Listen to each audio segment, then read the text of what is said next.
Bien,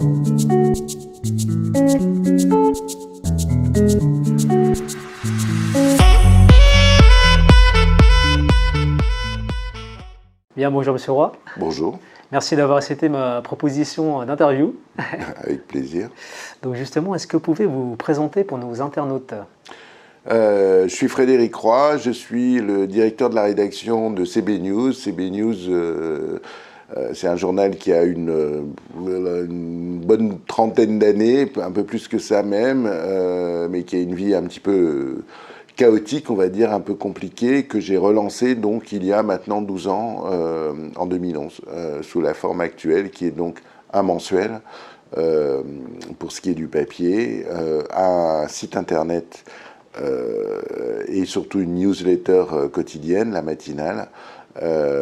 Et tout ça est accompagné depuis une dizaine d'années maintenant aussi par un certain nombre d'événements qu'on organise sur des thématiques ayant évidemment en lien avec nos sujets qui sont la communication, le marketing et la publicité. Alors la question c'est quels ont été les éléments déclencheurs de votre passion pour les médias? Pour les médias, éléments déclencheurs, je ne sais pas s'il y en a en fait. Moi je suis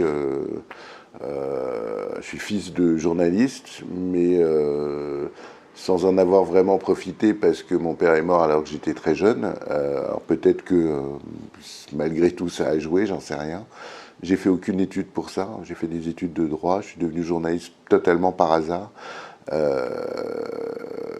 Et il se trouve que ça tombe bien parce que c'est la seule chose que je sais faire, donc voilà.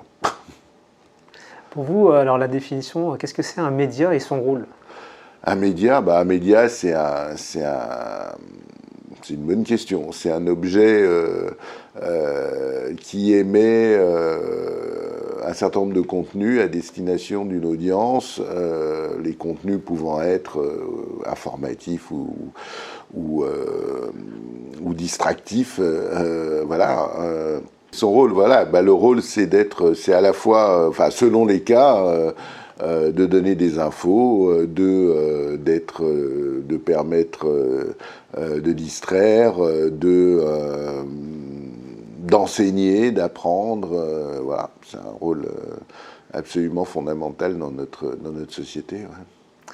Est-ce que vous pouvez nous parler un peu de l'ADN de CB News, donc avant et l'après Covid?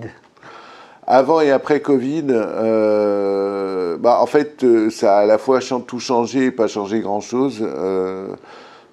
Si on peut dire, CB News, depuis qu'on l'a relancé, donc depuis 2011, c'est un journal, entre autres, dans lequel on a toujours fait du télétravail. Sauf qu'on n'appelait pas ça le télétravail à l'époque, on ne lui donnait pas de nom d'ailleurs, mais tout simplement parce qu'on est une équipe, une petite équipe, une équipe assez réduite, qu'un certain nombre de gens n'habitent pas à côté du journal, et que c'est plus important de faire le boulot que passer sa vie dans les transports. Donc j'ai toujours considéré que la présence était... elle est ni obligatoire ni pas obligatoire. Les gens sont peut-être la caractéristique de CB News, c'est qu'on considère qu'on est des adultes et qu'on sait ce qu'on a à faire. Donc si on sait qu'on a besoin d'être ici, on y est. Si on sait qu'on peut ne pas y être ou qu'on a autre chose à faire, un journaliste, ça sort, ça interview, ça, voilà, donc dans ce cas, autant le faire. J'ai jamais demandé à personne de venir pour venir. On vient si on a d'abord le plaisir, parce qu'on est aussi une équipe et une bande et on a plaisir à se voir évidemment. Voilà. Et donc de ce point de vue-là, c'était le cas depuis 2011 et c'est toujours le cas aujourd'hui. Évidemment, on a appris des tas de choses pendant le confinement. On a appris entre autres qu'on pouvait faire un journal papier sans se voir en restant chez soi, parce qu'on avait quand même... moi, à CB News, la directrice artistique habite à Barcelone depuis 7 ans. Et donc, voilà, quand je l'ai recrutée, elle habitait à Paris, elle est catalane, et pour des raisons familiales, elle est repartie à Barcelone au bout de quelques temps.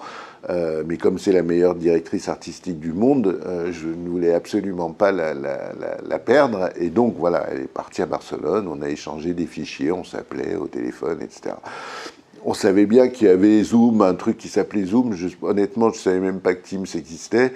Bon, on s'en est peut-être servi. D'ailleurs, on se servait, je crois, de Skype plutôt à ce moment-là, qui est quand même un logiciel extrêmement lourd et peu pratique. Donc, on avait rapidement arrêté. On se téléphonait, on s'envoyait des fichiers PDF, etc. Bon, on s'envoyait des mails et tout allait très bien jusqu'à effectivement les confinements où on a découvert des tas d'outils. Donc, voilà, la principale différence, c'est qu'on fait la même chose qu'avant, mais avec des outils qui existaient déjà en réalité, mais dont on ignorait l'existence. Donc principalement dans comment dire, dans la fabrication du journal, c'est ça que ça a changé. L'autre chose qui a changé, c'est que mon actionnaire, et par conséquent mon patron, qui était très réticent à l'idée du télétravail et qui ne comprenait pas pourquoi est-ce que quand il arrivait dans la rédaction, il y avait des jours il n'y avait pas grand monde, il y avait des jours il y avait du monde. Il me disait mais ils sont où? Je dis ils bossent, ils sont là où ils doivent être. Mais je sentais que ça lui plaisait moyennement. Maintenant il a compris, donc on a fait un gros progrès, ça au moins c'est avantageux. Voilà. Alors CB News, vous êtes combien dans l'équipe? C'est quoi les valeurs de CB News et quel est le business model de CB News? Dans l'équipe, on est une vingtaine là aujourd'hui, de permanents, plus des pigistes qui travaillent principalement sur le journal, en fait, sur les grandes enquêtes. Répartis en peut-être 50-50 ou pas exactement 50-50 entre la rédaction et disons le commerce au sens très large, parce qu'il y a 2 personnes qui travaillent sur les events pour les produire voilà, et les organiser. Quant au business model, il est essentiellement publicitaire. Le journal est à vendre, on peut le trouver dans les kiosques pour 12 €, voilà. Et évidemment sur abonnement. En revanche, nous on complète, on va dire, la diffusion payante avec une diffusion gratuite à destination des cibles qui nous intéressent et surtout qui intéressent nos annonceurs. Et c'est un peu la même chose sur le web, en l'occurrence la matinale est gratuite, il suffit de s'inscrire pour l'avoir. En échange de quoi on est exposé à de la publicité. Et idem pour les events qui sont, on va dire, freemium, c'est-à-dire que nous, on vend l'audience à nos annonceurs, qui peuvent être sur scène, on leur vend des moyens variés d'expression à destination des cibles qu'ils veulent atteindre. Et donc, ces cibles, on les réunit dans une salle, par exemple, si c'est un événement, une conférence sur le luxe, sur l'auto, sur le food, sur le retail, etc. Et puis les gens qu'on n'invite pas, ils payent, voilà. D'accord. Alors Frédéric, question peut-être un peu difficile à répondre ou pas. Quelles sont les personnes que vous vouliez remercier qui ont fait de vous ce que vous êtes? Oh là, je sais pas.